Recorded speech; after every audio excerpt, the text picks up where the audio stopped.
Nos hablan mucho de un futuro en el que vivimos en grandes naves espaciales, en el espacio o en otros planetas, pero realmente, viendo lo que le sucede a día de hoy a los astronautas cuando están mucho tiempo en el espacio, veo muy complicado que podamos hacer eso, a no ser que resolvamos esos problemas. Te cuento en este vídeo una serie de curiosidades y cambios que suceden en el cuerpo de los astronautas. Soy Íñigo Junquera y este es un nuevo vídeo de Physi Online.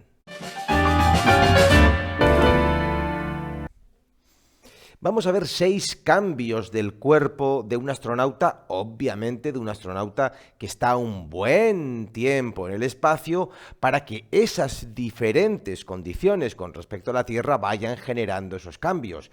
El cuerpo siempre cambia, responde a los cambios del exterior, pero lo hace de una forma lenta, sutil, suave, progresiva. ¿Sí? Bien, vamos a ir con las 6 curiosidades. 1. Los astronautas pierden masa ósea, y es que los huesos son completamente adaptables, son unas estructuras maravillosas, como todo el organismo, que se adaptan a la exigencia, a la carga. Hay unas células que se llaman osteoclastos, que están siempre comiendo ese hueso, y otras osteoblastos que están siempre fabricándolo, construyéndolo, y están en un cierto tipo de equilibrio para poder así además adaptarse, remodelar el hueso, ¿sí? Y ser un material completamente adaptable. Pero ¿qué sucede? En el espacio no hay gravedad.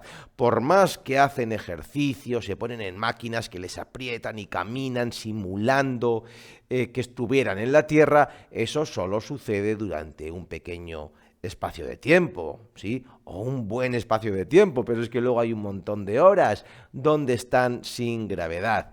En todo ese tiempo, esos osteoclastos están comiéndose el hueso y los osteoblastos dejan de fabricar. Así pues, un astronauta que ha estado un año en una estación espacial tiene que volver y estar en una piscina con el agua al cuello, cargando peso progresivamente porque sus huesos han perdido una gran cantidad de su masa ósea y se convierten en muy frágiles. Tienen que tener realmente mucho cuidado con ellos. Así que ya, primera cosa, sí, no muy favorable a esa idea de vivir en el espacio.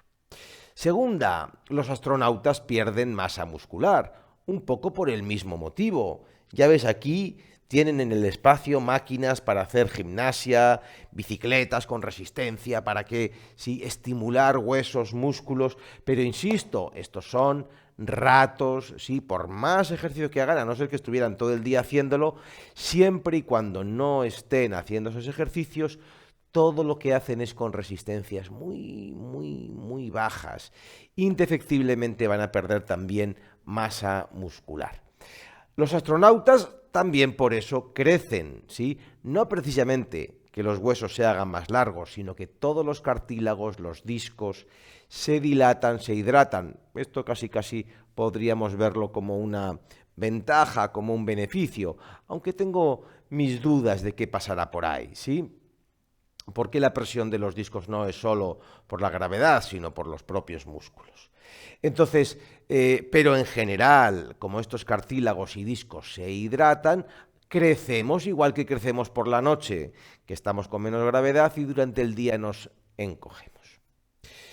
A los astronautas se les hincha la cara porque los líquidos, al no haber gravedad, tienden a viajar desde las extremidades y tienden a acumularse más en la cara, con lo cual tienden a estar más hinchados. No es una gran cantidad de líquido, pero sí la suficiente como para que la cara se les hinche y se les haga más redonda, así, y más deformada. El corazón de un astronauta se vuelve esférico y más pequeño, con una reducción muy considerable. Se hizo un cálculo con un astronauta que estuvo cerca de un año en una estación espacial y su corazón había reducido un 27% su tamaño.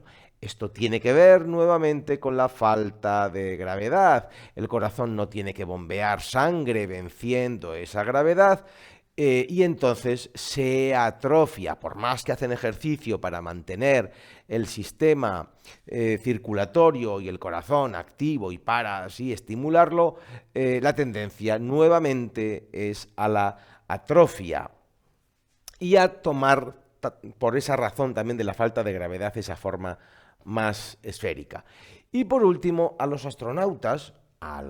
astronautas se les caen las uñas y tiene que ver con los guantes que utilizan para las salidas fuera de la nave. Son unos guantes muy especiales que tienen que mantener una presión, ¿sí? Y en general es frecuente que provoquen lesiones en las uñas que hagan incluso que los pierdan. Está investigándose en ese sentido un nuevo tipo, un nuevo modelo de traje espacial que no se base en generar una presión para mantener el cuerpo cohesionado, sino que esté pegado al cuerpo generando esa presión por medio de una succión, una presión negativa que genere en última instancia esa misma presión y ese sostén en el organismo. Así que bueno, ya ves, esto de ir al espacio no es tan bonito, no es tan divertido. El cuerpo humano es un sistema complejísimo que se ha desarrollado a lo largo de millones de años en unas condiciones y en una situación muy específica y muy particular. Cualquier cambio de esas condiciones lo va a llevar mal, así que esa idea de vivir en el espacio creo que van a tener que trabajar aún mucho para que sea viable. Bueno, espero que este vídeo te haya gustado, que te sirva, que te ayude. Ya sabes que puedes ver otro montón de vídeos aquí mismo, visitarnos en nuestra web fisioterapiaonline.com o suscribirte a tu canal de Fisio Online.